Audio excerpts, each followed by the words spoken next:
بسم اللہ الرحمن الرحیم۔ کسی شہر میں ایک لکڑہارا رہتا تھا جو بہت ہی غریب تھا۔ وہ ہر روز جنگل سے لکڑیاں کاٹ کر لاتا اور فروخت کر کے بڑی مشکل سے اپنا اور اپنے بچوں کا پیٹ پالا کرتا تھا۔ غربت سے تنگ آ کر ایک روز اس نے اپنی بیوی سے کہا کہ روزگار کی تلاش کے لیے مجھے شہر سے باہر جانا ہوگا۔ اس میں کوئی شک نہیں کہ پروردگار رحم فرمانے والا ہے اور ہماری مصیبت دور ہوگی۔ یہ کہہ کر لکڑہارا معاش کی تلاش میں دوسرے شہر گیا، لیکن بدقسمتی سے وہاں بھی تقدیر نے ساتھ نہ دیا۔ ہر وقت دل میں سوچتا کہ کچھ پیسے ہو جائیں تو اپنے شہر جاؤں اور بال بچوں کی خبر لوں، لیکن کچھ نہ ہو سکا۔ اسی فکر و پریشانی میں 12 سال گزر گئے اور اس عرصے میں نہ تو اس نے بال بچوں کو کچھ بھیجا نہ ان کی خبر لی۔ لکڑہارے کی بیوی اپنے خاوند کے چلے جانے کے بعد کچھ دنوں تک اسی فکر میں رہی کہ میرا خاوند خرچ بھیجے گا، لیکن جب اس نے عرصہ تک خبر نہ لی اور اس بیچاری پر فاقے گزرنے لگے تو لاچار ہو کر اس نے وزیر کے محل میں جا روب کشی کی نوکری کر لی اور اپنا اور اپنے بچوں کا پیٹ پالنے لگی۔ ایک روز لکڑہارے نے خواب میں دیکھا کہ میں وزیر کے محل میں جھاڑو دے رہی ہوں کہ یکا مولا و آقا دو جہاں جناب امام جعفر صادق علیہ السلام اپنے اصحاب خانہ وزیر میں تشریف لائے ہیں۔ آپ علیہ السلام نے اپنے اصحاب کی طرف متوجہ ہو کر فرمایا، آج کیا تاریخ ہے اور کون سا مہینہ ہے؟ صحابہ نے عرض کیا، یا مولا آج شب 22 رجب المرجب ہے۔ تب حضرت نے اپنی زبان سے ارشاد فرمایا کہ کوئی شخص کیسی ہی مشکل میں مبتلا ہو یا کسی ایسی حاجت میں پریشان کر رکھا ہو، حسب دستور 1.25 سیر میدے کی پوریاں پکا کر 2 کونڈوں میں رکھ کر ہمارے نام کی نظر 22 رجب بوقت صبح نماز سے فارغ ہو کر دلوائے اور حق تعالیٰ کی بارگاہ میں ہمارے واسطے سے حاجت طلب کرے۔ جس وقت لکڑہارے کی بیوی نے حضرت امام جعفر صادق کا یہ کلام سنا، اسی وقت سچے دل سے نظر کرنے کی نیت کی اور 22 رجب کی صبح نماز سے فارغ ہو کر اس نظر کو بحکم جناب امام علیہ السلام پورا کیا۔ اب ذرا لکڑہاری کے شوہر کا حال سنیے۔ یہاں تو 22 رجب المرجب بوقت صبح یہ لکڑہاری نظر امام علیہ السلام دلا رہی تھی اور وہاں لکڑہارا درخت پر چڑھا ہوا لکڑی کاٹ رہا تھا کہ اس کے ہاتھ سے کلہاڑی چھوٹ کر زمین پر گری۔ اس نے جو کلہاڑی کو نکالا تو دفینے کا اس کو شبہ ہوا اور اس جگہ کو اس نے کھودا تو معلوم ہوا کہ شاہی خزانہ دفن ہے۔ اس نے اس وقت اسی طرح پوشیدہ کر دیا، پھر تھوڑا تھوڑا لاتا رہا اور سامان سفر تیار کرنے لگا اور سارے دفینے خزانے کو نکال کر بڑے آرام سے اپنے وطن کی راہ لی۔ اپنے رہنے کے لیے ایک عالیشان محل بنوایا اور اپنی بیوی بچوں کے ساتھ آرام سے زندگی گزارنے لگا۔ ایک روز لکڑہارے نے اپنی بیوی سے سرگشت بیان کی۔ جب اس نے مہینے کی تاریخ اور وقت بتایا تو وہی وقت اور وہی دن تھا جب لکڑہارے کو وہ خزانہ ملا تھا۔ لکڑہارا بھی سچے دل سے ایمان لے آیا۔ ایک روز وزیر اعظم کی بیوی محل کی چھت پر کھڑی ہی ٹہل رہی تھی کہ اس کو ایک عالیشان مکان نظر آیا۔ اس نے اپنی کنیز سے دریافت کیا کہ یہ کس کا مکان ہے۔ کنیزوں نے بتایا اس لکڑہارے کا، جس کی بیوی یہاں جاروب کشی پر ملازم تھی۔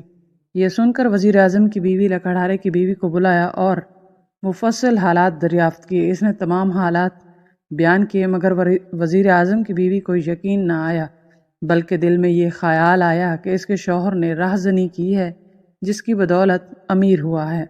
وزیر اعظم کی بیگم کا یہ خیال فاسد دل میں لانا تھا کہ اسی وقت وزیر اعظم پر مصیبت آئی کہ وزراء میں سے ایک وزیر اس کا دشمن تھا۔ اس نے موقع پا کر بادشاہ سے چغلی کی کہ اس نے غبن کیا ہے، حضور عالی جناب اسے طلب فرمائیں۔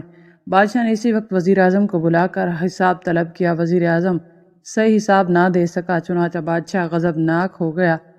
وزیر اعظم کا سارا مال و اسباب ضبط کر لیا گیا اور اس کو اور اس کی بیوی کو باہر نکال دیا گیا۔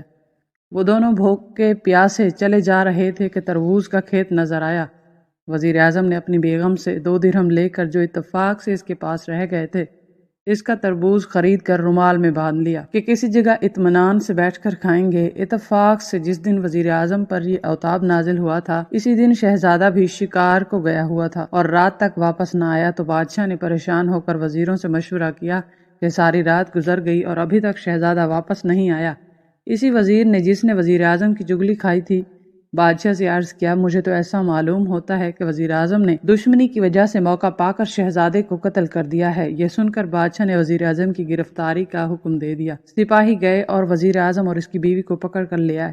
اس وقت تک وزیر اعظم نے تربوز کو کھولا نہیں تھا بلکہ اسی طرح رومال میں باندھا ہوا تھا۔ اسی حالت میں گرفتار ہو گیا۔ بادشاہ نے دیکھا کہ رومال سے سرخ خون جھلک رہا ہے۔ رومال کھولا گیا اور دیکھا گیا تو بادشاہ کی نظروں میں شہزادے کا سر نظر آیا۔ بادشاہ اپنے بیٹے کا سر دیکھ کر رونے لگا اور حکم دیا کہ رات بھر وزیر اعظم کو قید میں رکھو، صبح اس کو قتل کر دینا۔ وزیر اعظم اور اس کی بیوی جیل خانے بھیج دیے گئے۔ وزیر اعظم نے اپنی بیوی سے دریافت کیا کہ یہ کیا بات ہے کہ یہ بات ابھی تک معلوم نہ ہو سکی کہ ہم پر یہ ناگہانی مصیبت کیسے آئی؟ کون سا گناہ ہم سے ایسا سرزد ہوا ہے جس کی سزا بھگت رہے ہیں؟ اس پر وزیر اعظم کی بیگم نے لکڑہارے کا قصہ بیان کیا اور کہا کہ مجھے اس نظر کا اور حکم امام جعفر صادق کا یقین نہ آیا۔ وزیر اعظم نے اپنی بیوی سے کہا اس سے بڑھ کر اور کیا خطا ہوگی کہ تو نے امام جعفر صادق علیہ السلام کے حکم کو جھٹلایا؟ توبہ کر، امام کا فرمانا درست ہے۔ الغرض دونوں رات بھر گریہ وزاری کے ساتھ اپنے گناہوں کی معافی مانگتے رہے، سچے دل سے اس نیاز کی نیت بھی کی۔ خداوند عالم نے اس کی دعا قبول کر لی اور اگلی صبح شہزادے نے شکار سے واپس آ کر بادشاہ کی قدم بوسی حاصل کی۔ بادشاہ نے شہزادے سے دریافت کیا اے نور چشم تم اتنے عرصے تک کہاں رہے؟ عرض کیا حضور شکار نہ ملنے کی وجہ سے میں نے باغ میں قیام کیا تھا۔ بادشاہ نے شہزادے کو محل کے اندر جانے کی اجازت دی اور وزیر اعظم اور اس کی بیوی کو بلایا اور رومال سر کو بھی طلب کیا جس میں برائے تربوز کے شہزادے کا سر نظر آیا تھا۔ اس رومال کو خود کھولا اور دیکھا کہ اس میں تربوز ہے۔ بادشاہ سخت حیران ہوا اور وزیر اعظم سے پوچھا کہ یہ کیا معاملہ ہے؟ وزیر اعظم نے جو قصہ اپنی بیوی سے سنا تھا وہ سب بادشاہ کو بتا دیا۔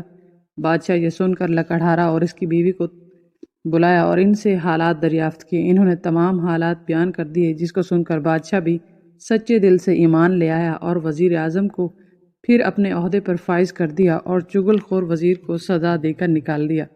اللہ تعالی ہماری مرادیں امام جعفر صادق علیہ السلام کے وسیلے سے پوری فرمائے۔ نماز صبح کے بعد اس کہانی کو پڑھیں اور اس کے بعد 3 بار بسم اللہ، 3 بار محمد و آل محمد صلی اللہ علیہ وآلہ وسلم پر درود پڑھیں، 3 بار الحمد شریف، 3 بار قل هو اللہ احد، پھر 3 بار درود پاک پڑھ کر نیاز دیں اور امام جعفر صادق علیہ السلام کو ہدیہ کریں اور اللہ تعالیٰ سے اپنی حاجت طلب کریں۔ امام علیہ السلام کا واسطہ دے کر انشاءاللہ مراد پوری ہوگی۔